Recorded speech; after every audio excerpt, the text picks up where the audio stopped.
আমার স্টুডেন্ট লাইফের একটা কথা বলি, স্টুডেন্ট লাইফ না ঠিক, চাকরির লাইফে আমি তখন অ্যাসিস্ট্যান্ট রেজিস্ট্রার ছিলাম বাংলাদেশের অনামদা রিনাউন্ড প্রফেসর M A কাহার স্যারের সাথে।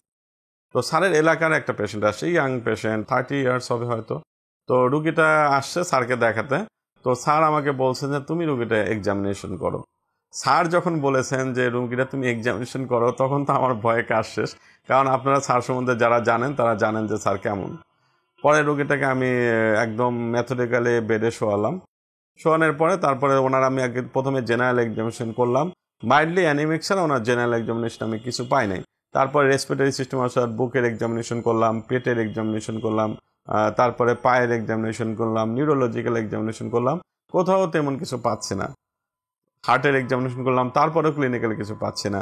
পরে যাই হোক, রোগীটার যখন আমি ব্যাকে এক্সামিনেশন করলাম অর্থাৎ পিছনে, তখন দেখি মেরুদণ্ডের এক জায়গায় একটু উঁচা, এটাকে আমরা বলি গিববাস।